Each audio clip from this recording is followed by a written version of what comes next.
வணக்கம் மக்களே, welcome to our channel. இன்றைக்கி நாம் இந்த வீடியோவில் லைப்சிக் அப்படிங்கிற ஜெர்மனியில் இருக்கக்கூடிய ஒரு சிட்டியை தான் எக்ஸ்ப்ளோர் பண்ண போகிறோம். இந்த சிட்டி பார்த்திங்கன்னா கல்ச்சர் ஓரியன்டாகவும் சரி, ஹிஸ்ட்ரி ஓரியன்டாகவும் சரி, நிறைய விஷயங்கள் இருக்குது இந்த சிட்டியில். பெர்லின் வால்லேருந்து நெப்போலியன் அப்படிங்கிற அந்த ஃப்ரான்ஸ் கிங்கு வரைக்கும் நிறைய ஹிஸ்ட்ரி ஓரியன்ட் விஷயங்கள் இருக்குது. வேர்ல்டு வார் 1க்கு முன்னாடியே இந்த சிட்டியில் ஒரு பெரிய போர் நடந்திருக்கு. அந்த மாதிரி ஒரு மாதிரி ஆர்ட், கல்ச்சர், மியூசிக் அப்படின்னு நிறைய விஷயங்கள் இந்த சிட்டியில் இருக்குது. அது மட்டும் இல்லாமல் இவங்க ஒரு ட்ரேட் ஹப்பாக இருக்கிறாங்க. ஸோ இந்த சிட்டியில் எக்ஸ்ப்ளோர் பண்ணுறதுக்கு நிறைய விஷயங்கள் இருக்குது. இன்றைக்கி நாம் இதுதான் இந்த வீடியோவில் பார்க்க போகிறோம். வாங்க வீடியோக்குள்ளே போகலாம். இப்போ நாம் பார்த்துட்ருக்கிறது செயின்ட் நிக்கோலஸ் சர்ச்சு. இந்த சர்ச்சும் இந்த சர்ச்சுக்கு பக்கத்தில் இருக்கிற இந்த குட்டி குட்டி ரோடுகளும் தான் ஜெர்மனியில் பெர்லின் வால் தகர்க்கப்பட்டதுக்கே காரணம் அப்படின்னு சொல்கிறாங்க. இந்த குட்டி ரோடு எப்படி காரணமாகும் அப்படின்னு தான் நானும் நினச்சேன். பட் இங்கே ஒரு பிரமிக்க வைக்கிற மாதிரியான ஒரு ஹிஸ்ட்ரி நடந்திருக்கு. என்ன அப்படின்னு பார்த்தோம்னா, இந்த இடத்துல தான் மக்கள் முதலாக எல்லோரும் ஒன்றா சேர்ந்து இவங்களுடைய அந்த ஈஸ்ட் ஜெர்மனியில் இருக்கிற விஷயங்கள் எல்லாத்தையுமே எதிர்த்து அமைதி வழியில் போராட்டம் நடத்த ஆரம்பிச்சிருக்கிறாங்க. ஸோ இப்போ அந்த சர்ச்சு ஓப்பனில் இல்லை, 11 மணிக்கு தான் ஓப்பன் பண்ணுவாங்களாம். ஸோ நம்ம அதுக்குள்ளே வேற ஒரு சர்ச் பார்க்க போகிறோம். இது தாமஸ் சர்ச். ஸோ இந்த ஒரு ஊரில் என்ன நடந்திருக்கு அப்படின்னு பார்த்தீங்கன்னா, first East Germany, West Germany அப்படின்னு சொல்லி 2 ஜெர்மனி இருந்திருக்கு. அதில் ஈஸ்ட் ஜெர்மனியில் தான் இந்த லைப்சிக் சிட்டி வந்திருக்கு.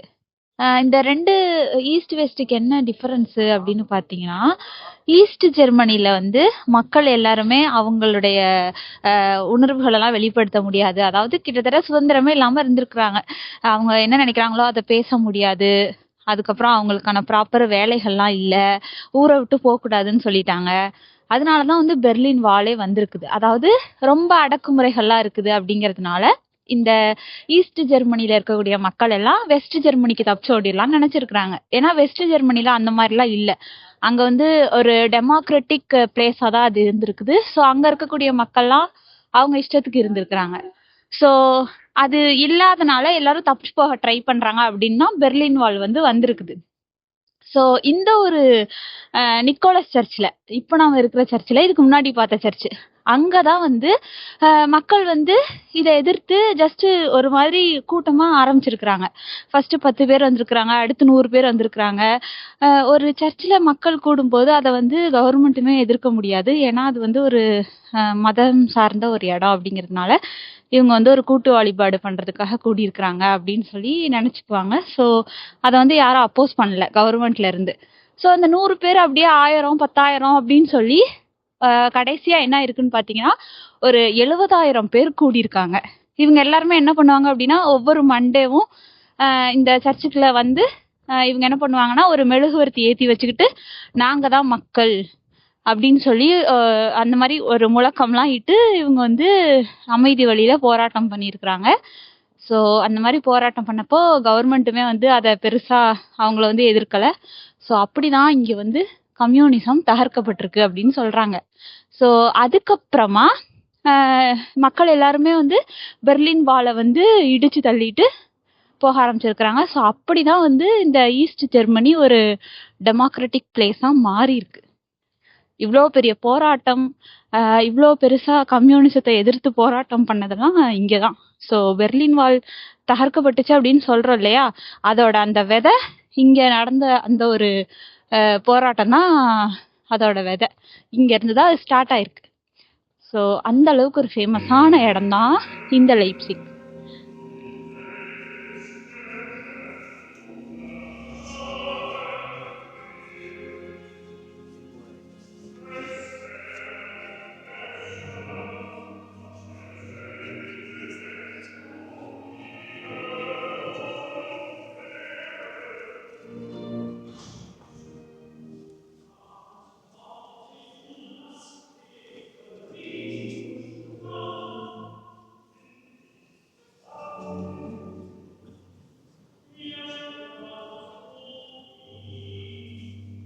ஸோ இப்போது தாமஸ் சர்ச்சை பார்த்துட்டு வந்துட்டோம். அடுத்து எங்கே போகலாம் அப்படின்னு சொல்லி பிளான் பண்ணலாம்.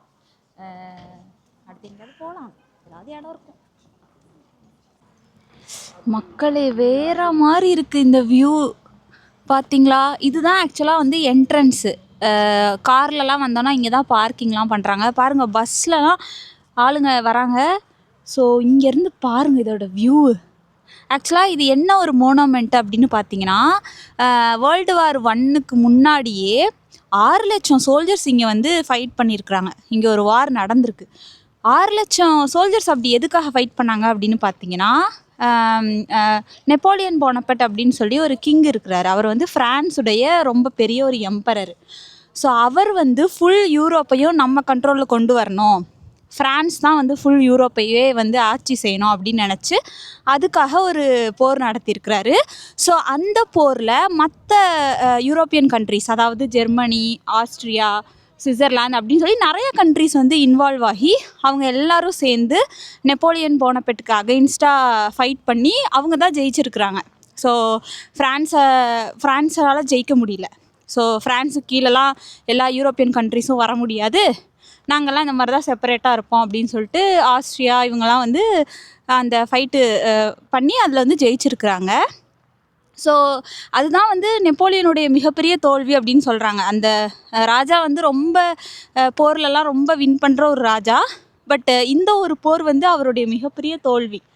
அந்த தோல்விக்கு அப்புறமாவே அவர் நிறையா அடுத்தடுத்து நடந்த நிறையா வாரில் ஜெயிக்காமே போயிருக்கிறாரு. ஸோ இந்த ஒரு இடம் வந்து ஒரு மாதிரி யோசிச்சு பாருங்கள், 6,00,000 போர் வீரர்கள் வந்து போர் பண்ண ஒரு இடம். அதுவும் அதுக்கப்புறமா இந்த நெப்போலியன் அப்படிங்கிற அந்த கிங் வந்து எந்த ஒரு வார்லையுமே ஜெயிக்கலை, அப்படியே அவர் காணாமல் போயிட்டாருன்னு வச்சுக்கோங்களேன். ஸோ அந்த மாதிரி ஒரு ஹிஸ்ட்ரி தான் இங்கே இருக்குது. செமையாக இருக்குது இந்த இடம். நல்லா மொட்டை வெயிலில், ஆக்சுவலாக வெயில் அடிக்குது ஆனாலும் குளிருது.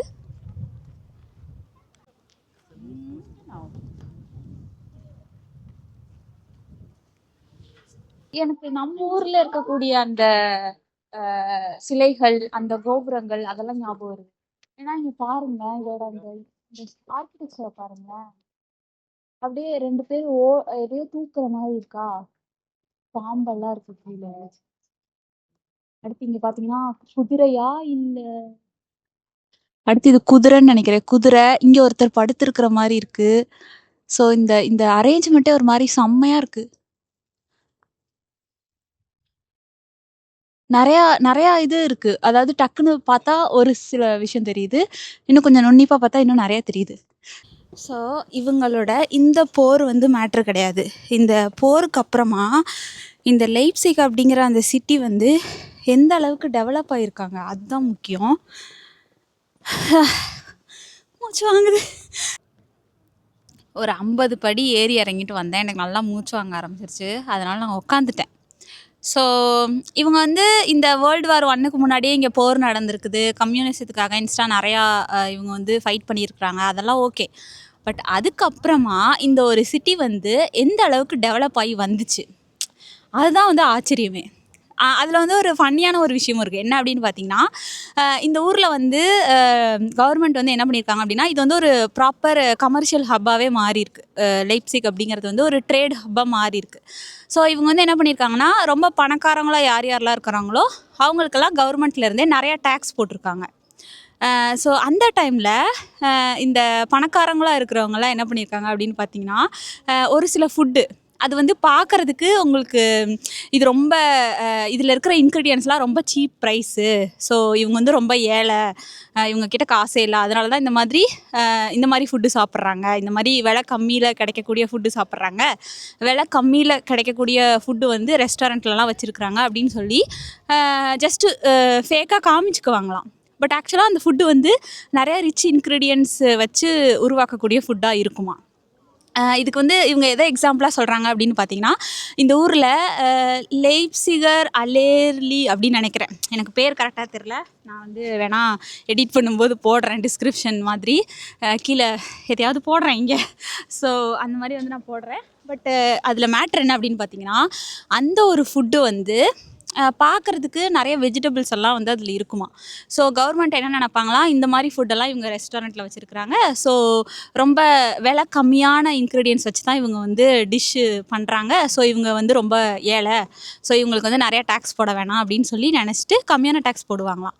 பட் அந்த டிஷ்ஷு நான் இப்போ சொன்னேன் இல்லையா, அந்த அந்த டிஷ்ஷை வந்து நீங்கள் உண்மையிலே பார்த்தீங்கன்னா அதுக்குள்ளே வெஜிடபிள்ஸோடு சேர்த்து பட்டர் இருக்கும், அப்புறம் ஃபிஷ் எல்லாம் இருக்குமா. ஸோ பட்டர், ஃபிஷ் இந்த மாதிரியான இன்க்ரீடியன்ட் எல்லாமே ரிச் பீப்புள் சாப்பிடக்கூடிய இன்க்ரீடியண்ட்டாக இருந்திருக்குது. அதாவது அதோட விலை அதிகம், ஸோ பணக்காரங்களால் தான் அதை வந்து அஃபோர்ட் பண்ணி சாப்பிட முடியும். ஸோ அந்த மாதிரி விஷயமே அந்த ஃபுட்டில் இருக்கும், அந்த ஒரு பர்டிகுலர் டிஷ்ஷில் இருக்கும். பட் பார்க்குறவங்க என்ன நினைப்பாங்கன்னா, வெறும் வெஜிடபிள் தான் இருக்குது அப்படின்னு நினச்சிக்குவாங்க. ஸோ இந்த மாதிரி ஃபேக்காலாம் நிறைய டிஷ்ஷு பண்ணி ரெஸ்டாரண்ட்லலாம் வந்து விற்றுருக்கானுங்க. ஸோ எப்படிலாம் டேக்ஸ்லேருந்து தப்பிக்கலாம் அப்படின்னு சொல்லி இந்த ஊர்க்காரங்க அந்த டைமில் வந்து இந்த மாதிரிலாம் நிறைய விஷயங்கள் வந்து பண்ணி அதிகமான டேக்ஸ்லேருந்து தப்பிக்க ட்ரை பண்ணியிருக்காங்க. திரும்ப நிக்கோலா சர்ச் வந்தாச்சு. இப்போ சர்ச் ஓப்பனில் இருக்குது, ஸோ போகலாம் உள்ள.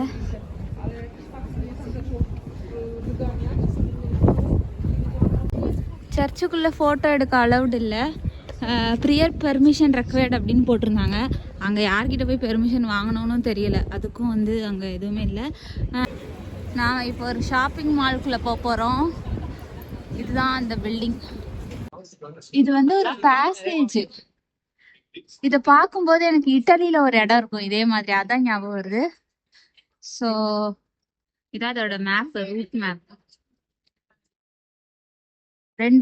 ரெண்டு சைட்லேயும் கடைகள்லாம் இருக்குது. ஸோ இது ஒரு கம்ப்ளீட் ஷாப்பிங் பேசேஜ். என்னெல்லாம் வச்சிருக்கிறாங்க அப்படின்னு உள்ள போய் பார்க்கலாம். எல்லாமே பிராண்டடான ஷாப்ஸ் தான் இருக்கு. அதுக்கப்புறம் கொஞ்சம் ரெஸ்டாரண்ட்ஸ், கஃபே அதெல்லாம் இருக்கு. நான் நினச்சேன் ஏதாவது குட்டி குட்டியாகவும் வச்சுருப்பாங்க சோவேனியர் மாதிரியெல்லாம் அப்படின்னு. அந்த மாதிரிலாம் இங்கே வந்து நீங்கள் எதிர்பார்த்து வராதிங்க. வந்ததுக்கு ஒரு ஜிஞ்சர் டீ கிடச்சிச்சு. இது நான் வந்து காசு கொடுத்துலாம் வாங்கலை, இவங்க வந்து டேஸ்ட் பார்க்கறதுக்காக கொடுத்தாங்க. நானும் வந்து சரி அப்படின்னு சொல்லிட்டு வாங்கிட்டேன். ஸோ இப்படி தான் நாம் லைப்சிக்கை எக்ஸ்ப்ளோர் பண்ணோம். நான் இங்கே எதுவும் வாங்கியெல்லாம் சாப்பிடல, ஏன்னா நான் வந்து ஒரு அருமையான சாப்பாடு ஆல்ரெடி வந்து ஆர்டர் பண்ணி வச்சுருக்கேன். ஸோ அதை தான் போய் சாப்பிட போகிறேன். இவங்க கொடுத்தாங்களே இந்த ஓசியில் ஒரு டீ, அது மட்டும் குடிச்சு பார்த்தேன், நல்லாயிருக்கு டேஸ்ட்டு.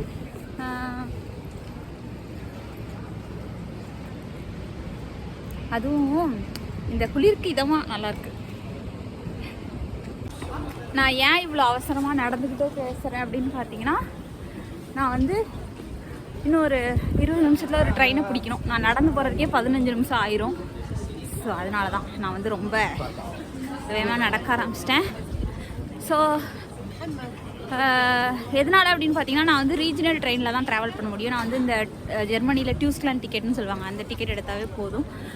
ஸோ அதை வச்சு தான் ட்ராவல் பண்ணுறேன் ட்ரெஸ்டன்லேருந்து லைப்சிக்கு. ஸோ அதனால தான் நாம் சூப்பராக லைப்சிக்கை வந்து சுற்றி பார்த்துட்டு திரும்ப ட்ரெஸ்டன்கே வந்தாச்சு. ஸோ இந்த வீடியோ உங்களுக்கு பிடிச்சிருக்கோம் அப்படின்னு நம்புகிறேன். இந்த வீடியோ உங்களுக்கு பிடிச்சிருந்துச்சு அப்படின்னா மறக்காமல் நம்ம சேனலில் சப்ஸ்கிரைப் பண்ணுங்கள். இது மாதிரி தொடர்ந்து நிறைய வீடியோஸ் பார்க்கணும் அப்படின்னு நினச்சிங்கன்னா சப்ஸ்கிரைப் பண்ணி வச்சுக்கோங்க. உங்கள் ஃப்ரெண்ட்ஸ் ஃபேமிலிக்கெலாம் வந்து ஷேர் பண்ணுங்கள். இந்த வீடியோ பிடிக்கலனாலும் நீங்கள் சப்ஸ்கிரைப் பண்ணுங்கள். இந்த வீடியோ ஃபுல்லாக பண்ணுறதுக்கு இன்னைக்கு ஒரு 10 கிலோமீட்டர் வந்து நான் நடந்திருக்கேன். கிட்டத்தட்ட மோர் தென் 15,000 ஸ்டெப்ஸு. அதனால சப்ஸ்கிரைப் பண்ணுங்க. அடுத்த வீடியோவில் பார்க்கலாம். பாய் பாய்.